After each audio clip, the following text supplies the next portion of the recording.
Shalom, selamat pagi. Ayo kita renungkan lagi nih, Amsal 21 ayat 1. Hati raja seperti batang air di dalam tangan Tuhan, dialirkannya kemana ia ingini. Coba renungkan ayat ini, camkan ini ya. Kalau dibilang hati raja itu bisa berarti hati atasan kita ya. Kalau kita bekerja, kita punya atasan di atas kita. Itu dalam kendali Tuhan. Kita bisa berdoa, lakukan bagian kita dengan baik dan mempercayakan Tuhan yang akan mengarahkan hati atasan kita sehingga kita menikmati favor ya. Itu ada janji Tuhan yang Dia berikan bagi kita. Hati raja ini juga bisa berarti hati apa ya? Mungkin hati suami ya. Maksudnya begini ya. Kan kalau istri harus tunduk pada suami ya, harus respect, hormat. Nah kadang-kadang mungkin ada hal yang mungkin kita tidak nyaman ya atau kurang cocok ya. Tapi mari percaya bahwa Tuhan berkuasa untuk membelokkan hati seseorang ya. Termasuk hati suami atau hati istri atau hati atasan kita ya. Atau mungkin ya banyak cara. Saya pernah dengar kesaksian ya. Ada satu gereja yang mengajukan izin ya untuk pembangunan gereja dan itu bukan hal yang mudah. Tapi mereka doa, puasa dan satu ketika mereka datang ya dengan beberapa orang ke orang yang berkuasa berwenang mengeluarkan izin buat bangun gereja. Nah orang ini marah ketika didatangi. Dia bilang ya ada satu hal yang buat dia tersinggung mungkin. Saya lupa apalah. Tapi dia bilang begini. Kalian kira saya nggak berani tanda tangan untuk keluarkan izin bangun gereja ya? Kalian kira saya takut ya? Kalian saya berkuasa, tahu nggak? Saya berkuasa untuk tanda tangan ini. Saya buktikan ini, saya tanda tangan ini. Nih keluar izin buat kalian, biar kalian tahu saya berkuasa. Ya mereka merendahkan diri, ya makasih Pak, pamit. Keluar izin gerejanya. Gak lama setelah itu orang yang tanda tangan itu ya memang dimutasi. Tapi itu salah satu cara Tuhan, bagaimana bisa buat seperti itu ya? Ya banyak hal ya. Hati raja seperti batang air di tangan Tuhan dialirkan kemana dia ingin. Nah di perjanjian lama itu di kitab Keluaran pasal 12 ayat 35 dan 36 itu juga terjadi. Nah tapi perlu kita ingat ya, ini orang Israel kan mereka dalam tuntunan Tuhan. Dan Musa diperintah Tuhan untuk sampaikan kepada orang Israel. Keluaran 12 ayat 35 dibilang seperti ini. Orang Israel melakukan juga seperti kata Musa. Ya, jadi Musa sudah beritahu sebelumnya. Mereka meminta dari orang Mesir barang-barang emas dan perak serta kain-kain. Lalu ayat 36 ini. Dan Tuhan membuat orang Mesir bermurah hati terhadap bangsa itu sehingga memenuhi permintaan mereka. Demikianlah mereka merampasi orang Mesir itu. Ya. Bahasa Inggrisnya bilang, the Lord had made the Egyptians favorably disposed toward the people. Ya. And they gave them what they asked for. Ya, so they plunder the Egyptians. Ya, jadi Tuhan ini membuat orang Mesir ini jadi murah hati kepada orang Israel ini. Dan yang diminta dikasih semua. Ini yang namanya favor. Ya. Sekian tahun yang lalu saya ingat ya ada seorang anak Tuhan ya. Dia pengusaha, dia dulu karyawan, kemudian dia setelah kerja dia buat usaha sendiri dan dia jadi pendeta juga ya. Usahanya berkembang dan sampai hari ini dia buat pelayanan yang memberkati banyak orang ya. Dia buat teaching di YouTube ya, dia di khotbah-khotbah dia tuh hal simple ya. Nah, saya ingat ketika itu dia khotbah di satu pelayanan di mana saya ada di situ ya, terlibat di pelayanan itu. Dan dia cerita bagaimana ketika dia dulu punya perusahaan sepatu, ya, kalau nggak salah, ya. Kemudian dia bilang begini, saya ini nggak punya bakat dagang, tapi bakat saya adalah untung. Dia cerita mengenai favor, ya, bagaimana Tuhan bisa membuat orang yang dia jumpai dalam bisnis itu mempunyai favor ya kepada dia, ya, mengistimewakan dia. Nah dia cerita pengalaman ketika dia kerja. Waktu itu dia kerja di satu bagian tertentu. Kemudian entah bagaimana dia minta pindah ke bagian marketing. Ya, sales and marketing ya, bagian penjualan. Nah ketika dia pindah ke sana ternyata dalam kurun waktu tertentu entah 1-2 bulan. Dia gak berhasil jualan. Karena dia bilang saya gak punya bakat dagang ya. Terus atasannya panggil dia, kalau kamu nggak bisa berhasil juga untuk jualan, nanti kamu terpaksa pilihannya kalau kamu nggak kembali ke tempat yang semula, ya kamu harus keluar karena kamu nggak bisa perform di bagian sales marketing ini. Lalu dia berdoa, dia cari Tuhan ya, dan Tuhan kasih ayat ini. Ya. Keluaran 12 ayat 36. Dan Tuhan membuat orang Mesir bermurah hati terhadap bangsa itu sehingga memenuhi permintaan mereka. Ya. Tiba-tiba aku dia renungkan ayat ini jadi rema. Tuhan itu bisa membuat customer yang saya kunjungi, saya hubungi itu murah hati terhadap saya. Sehingga apapun yang saya presentasikan, produk yang saya tawarkan kepada mereka, mereka dengan senang hati membeli dari saya. Sehingga saya mencapai sales yang luar biasa dan mereka senang membeli dari saya. Ini jadi rema buat dia. Tentu dia perlu persiapan juga, dia persiapan lakukan dengan baik untuk bisa presentasi. Jangan lupa ada ayat di kitab Amsal yang mengatakan kuda diperlengkapi untuk hari peperangan, tetapi kemenangan ada di tangan Tuhan. Ya. Jadi dia lakukan dengan baik, kemudian dia mulai hubungin customer dan dia presentasi. Dan tahu nggak ya, setiap dia presentasi customernya ini seneng dan akhirnya yang dia jual itu laku semua. Dan dia bilang, sejak saat itu setiap tahun saya memperoleh predikat sebagai salesman terbaik. Karena penjualan saya itu selalu top score ya. Paling tinggi di antara teman-teman yang lain. Ya bayangkan, orang yang awalnya dia menyadari dia nggak punya bakat dagang. Tapi ketika dia mengerti firman ini, bahwa Tuhan membuat orang Mesir bermurah hati, jualan dia laku terus. Ya. Ini kalau baca berbagai terjemahan di bahasa Inggris ini menarik sekali ya. Nah, misalnya yang ini ya. And the Lord gave the people favor in the sight of the Egyptians, so that they lent to them such things as they require. Ya. Tuhan memberikan favor di mata orang-orang Mesir itu, sehingga orang Israel ini minta apa aja dikasih, yang dibutuhkan tuh dikasih semua. Ya. Pernah renungkan kayak begitu ya.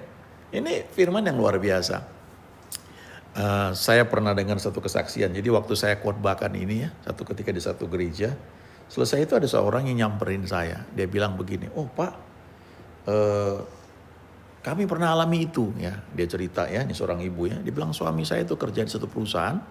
Kemudian setelah kerja sekian lama, dia mau resign ya. Lalu saya bilang, saya doakan ya. Supaya kamu dapat istilahnya hasil yang terbaik ya kan. Kalau kita kerja, kalau kita resign itu ya wajarnya nggak dapat apa-apa ya. Menurut peraturan paling-paling kita dipertimbangkan uang jasa. Sudah kerja ya belasan tahun mungkin ya, dapat uang jasa sekian kali gaji ya. Paling itu ya, nggak ada pesangon kecuali kita itu diberhentikan ya. Entah kita pensiun, atau misalnya perusahaannya itu dibeli sama perusahaan lain, lalu kita nggak ikut gabung ke perusahaan baru, kita diberi pilihan. Kalau kita memilih untuk nggak ikut, kita dapat pesangon. Dan ada istilahnya golden shake hands ya. Itu artinya ucapan selamat tinggal, selamat berpisah dengan pemberian yang di luar yang biasanya ya. Itu ada hitungannya 2 kali lipat ya, kira-kira seperti itu. Nah jadi orang ini cerita ya, saya doakan Pak ya, saya doakan nama-nama bahkan orang-orang yang terlibat dalam mengambil keputusan ya di perusahaan tempat suami saya kerja ini ya. Dan setelah itu ya, setelah dia doa, lalu ketika suaminya berhenti ya, itu yang didapat bukan hanya uang jasa, tapi pesangon ya, golden shake hands. Yang secara logika itu nggak mungkin. Ya, kalau orang kerja itu kan perusahaan ya biasanya kan sehemat mungkin gitu. Tapi bisa dibuat ini terjadi ya. Dan saya terus terang sangat diberkati mendengar kesaksian ini. Ya. Dan itu menguatkan bahwa memang Tuhan bisa membuat saya menikmati favor dimanapun saya berada. Itu firman Tuhan. Lalu saya renungkan juga ada kisah mengenai Esther juga begitu. Esther itu tawanan, budak Ya, ketika dia masuk bertemu dengan orang-orang di kerajaan Babel itu, Alkitab berkata, maka Esther itu mendapatkan kasih sayang ya. Dalam bahasa Inggris itu mendapatkan favor ya. Padahal dia tawanan ya. Dia itu bukan penduduk asli di situ ya. Kita bisa lihat itu ya. Di Esther pasal 2 ayat 15 ya, dikatakan di situ ya. Ketika Esther anak Abihail, yakni saudara ayah Mordekai, yang mengangkat Esther sebagai anak, mendapat giliran untuk masuk menghadap raja, maka ia tidak menghendaki sesuatu apapun selain daripada yang dianjurkan oleh Hegai, sida raja, penjaga para perempuan. Maka Esther dapat menimbulkan kasih sayang pada semua orang yang melihat dia. Nah, ini favor namanya ya. Saya ingat ketika saya apply visa Amerika ya, sekian tahun yang lalu. Itu pertama kali saya ke sana ya, ke kedutaan Amerika, saya apply. Nah, saya sadar ada isian yang kan mesti isi dulu itu ya di internet. Ada yang saya salah isi, nggak konsisten. Dan waktu saya sadar itu, waduh Tuhan ampuni saya salah. Saya sudah di kedutaan Amerika itu ya, sudah wawancara dengan orang Indonesia, lalu akan wawancara berikutnya dengan orang bule. Ya.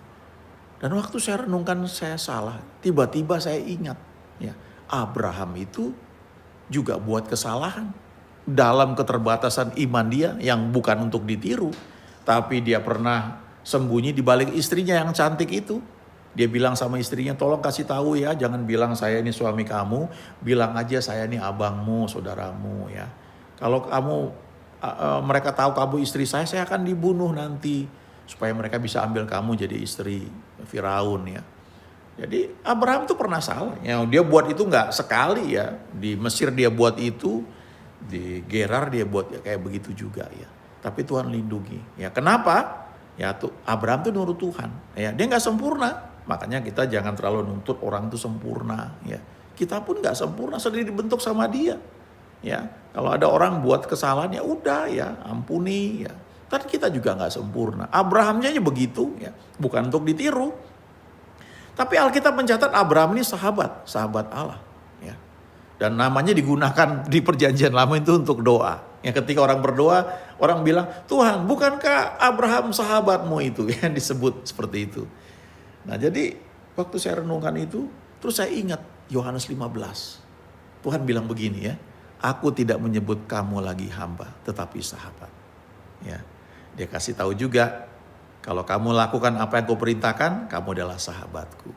Nah, saya belajar untuk setia melakukan apa yang Tuhan perintahkan kepada saya.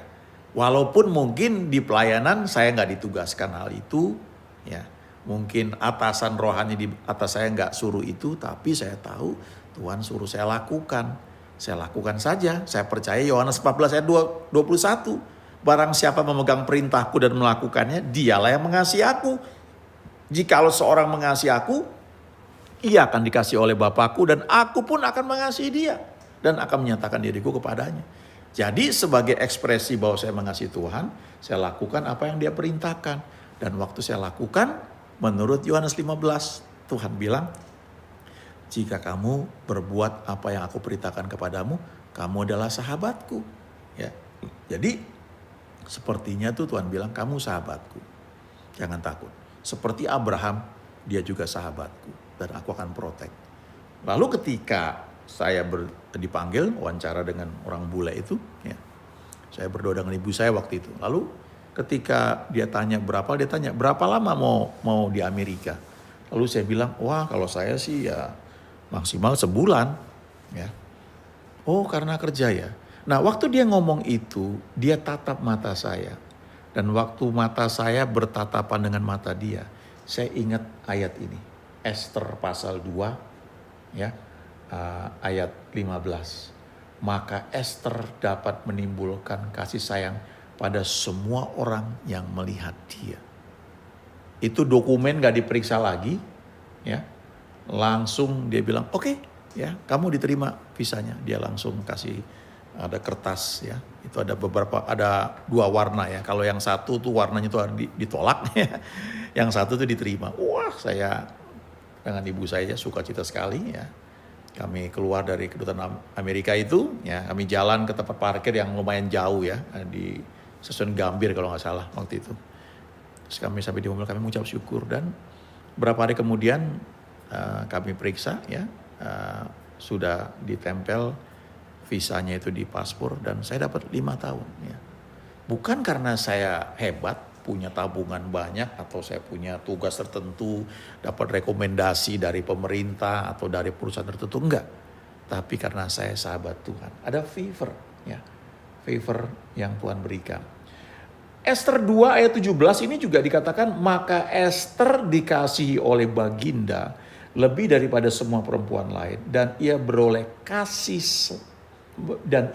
sayang dan kasih, favor. Ia beroleh sayang dan kasih Baginda lebih daripada semua anak darah lain, sehingga Baginda mengenakan mahkota kerajaan ke atas kepalanya dan mengangkat dia menjadi ratu ganti wasti. Pernah renungkan gak bahwa Tuhan memberikan kita itu favor begitu rupa? Pernah gak renungkan itu? Ya, coba renungkan. Kita ini seperti apa gitu ya di hadapan Tuhan. Saya ingat perkataan malaikat ketika berjumpa ya, mengunjungi Maria ya. Malaikat itu bilang, engkau dikasihi ya. Itu luar biasa sekali ya. Nah, dalam bahasa Inggrisnya itu dikatakan kamu sangat dikasihi. Kamu highly favor ya by God ya. Luar biasa itu. Kalimatnya itu ya sangat memberkati ya buat saya. Nah, itu ada di Lukas 1 ayat 28 ya. Lukas 1 ayat 28. Ketika malaikat itu masuk ke rumah Maria, ia berkata, salam, hai engkau yang dikaruniai, Tuhan menyertai engkau. Bahasa Inggrisnya itu bilang ya.